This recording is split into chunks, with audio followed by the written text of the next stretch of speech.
ఈరోజు నేనున్న పాలకుర్తి ఎమ్మెల్యే యశస్విని రెడ్డి గారి అత్తగారు. అంటే జస్ట్లా మిస్ అయ్యి ఎమ్మెల్యే అవ్వాల్సిన వాళ్ళు ఎమ్మెల్యేకి అత్తగారు అయిపోయారు. ఆవిడే ఝాన్సీ రెడ్డి గారు. ఆవిడ నా ముందున్నారు. మాట్లాడదాం, మస్తు ముచ్చట్లున్నాయి. అమ్మ నమస్తే. నమస్తే. బాగున్నారా? గుడ్, బాగున్నాం. మొత్తం మీద అనుకున్నది సాధించి కోడల్ని గెలిపించి అసలు మిమ్మల్ని మీరు నిరూపించుకున్నారు. ఎట్లా అనిపిస్తుంది? చాలా హ్యాపీగా ఉందండి. యాక్చువల్లీ నన్ను నేను గెలిపించుకునే కాడికంటే కూడా ఎప్పుడైనా తల్లికి మన బిడ్డల్ని గెలిపించుకుంటే అందుట్లో ఇంకా చాలా ఆనందం ఉంటుంది.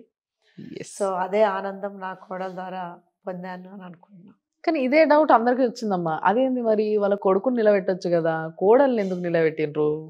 అప్పుడు ఇంకొంచెం ఎక్కువ సాటిస్ఫాక్షన్ ఉండేదేమో అన్న ఒక ఫీలింగ్ ఉండే. మరి ఏమంటారు? అంటే ఒకటి కేపబుల్ ఉండాలి. ఆనాడు మన భారతదేశానికి భారతుడు ఏ పని అయితే చేసిండో, ఎవరైతే క్వాలిఫై అన్నారో ఐ థింక్ నేను కూడా అదే చేసినట్టున్నా.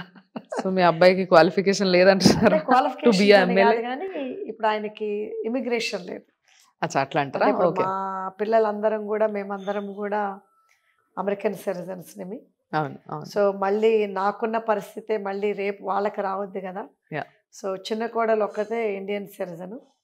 సో క్వాలిఫికేషన్స్ అంటే ఇది వన్ ఆఫ్ ద క్వాలిఫికేషన్స్ కదా మనకి ఇక్కడ పోటీ చేయడానికి.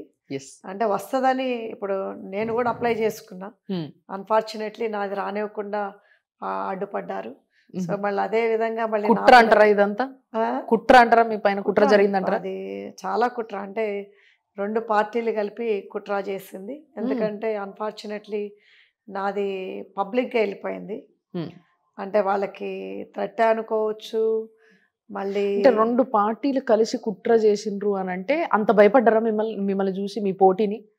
అంటే ఇప్పుడు మీరు చూసుకునేటట్టు అయితే మన తెలంగాణ రాష్ట్రంలో నెంబర్ 4 ప్లేస్లో ఉంటాడు దయాకర్. మళ్ళీ అందుట్లో ఇన్ని రోజుల నుంచి ఓటు లేకుండా గెలిచిన దయాకర్ రావుకి అన్ఫార్చునేట్లీ మన పాలకుర్తి నియోజకవర్గంలో కూడా ఆపోజిషన్ అనేది లేకుండా చేసుకున్నాడు. ఒకేసారి 15 ఏళ్ల నుంచి ఒక ఆపోజిషనే లేకుండా నిబ్బరంగా గుండె ధైర్యంతో నిద్రపోతున్నోడికి ఒకే రోజు మన ఆపోజిషన్ వచ్చేసరికల్లా డెఫినెట్లీ ఎవరికైనా ఉంటుంది. కాకపోతే ఏంటంటే ఈయన ఎక్స్ట్రీమ్కి వెళ్ళాడు. ఎందుకంటే నాకు పౌరసత్వం రానివ్వకుండా ఆపి పడితే నేను ఇండియా వెళ్ళిపోతుంది, అంటే అమెరికాకి వెళ్ళిపోతుంది ఇండియా నుంచి అనే ఉద్దేశం ఉన్నది తనకి. తను ఎక్స్పెక్ట్ చేయలేదు ఎప్పుడు కూడా. ఏంటంటే నాకు రాకపోయినా నా స్థానంలో నా కోడల్ని తీసుకొస్తానని. అంటే ఇక్కడ ఒక డౌట్ ఉందమ్మా నాకు. అంటే ఒక లీడర్కి, ఎదురుంగా లీడర్కి తన అపోనెంట్ని మనం అనుకున్నప్పుడు, వీళ్ళు నా అపోనెంట్ అని అనుకున్నప్పుడు వాళ్ళ సైడ్ ఏది స్ట్రాంగ్ ఉంది, ఏది స్ట్రెంగ్త్ అనేది చూసుకుంటారు. సో దయాకర్ రావు గారు మీ వైపు ఏది స్ట్రెంగ్త్ అనుకున్నారు? ఒకటి పైసలా, రెండోది మీరేనా? అంటే ఒకవేళ మీరే అనుకోవాలంటే మీరు ఆల్రెడీ రాజకీయ నాయకురాలు అయి ఉండాలి, ఆల్రెడీ ఆ పోటీని ఇచ్చి ఉండాలి, ఆల్రెడీ మీరు ప్రజల్లో ఒక లీడర్గా పేరు పొంది ఉండాలి. కానీ ఇది అసలు కేసే కాదు, రైట్?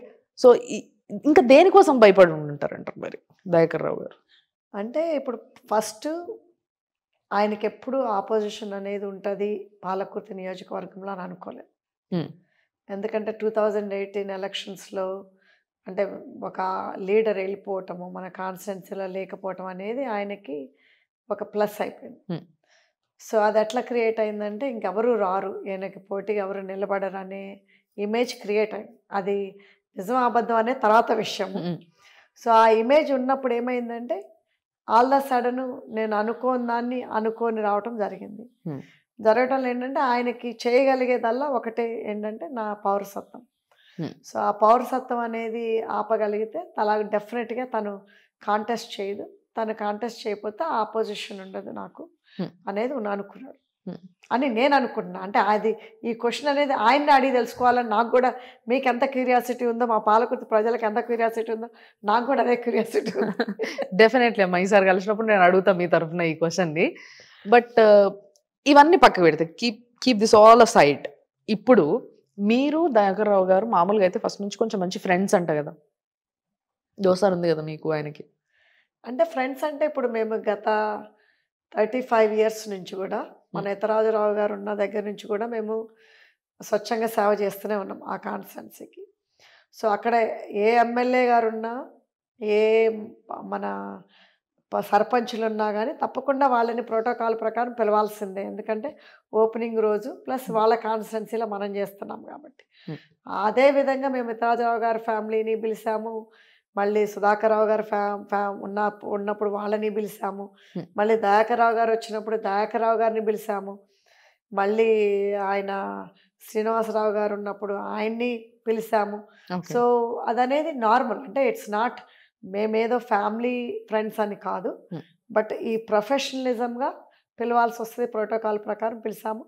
మళ్ళీ అమెరికా వచ్చినప్పుడు ఏ లీడర్షిప్ అయినా కానీ, ఏ పార్టీ పరంగా ఏ లీడర్ వచ్చినా కానీ, కొంచెం ఒక ప్రామినెంట్ పీపుల్ అక్కడ ఉన్నప్పుడు మేము తప్పకుండా మీట్ అండ్ గ్రీట్ హోస్ట్ చేస్తాము. సో అదనేది నార్మల్ అక్కడ.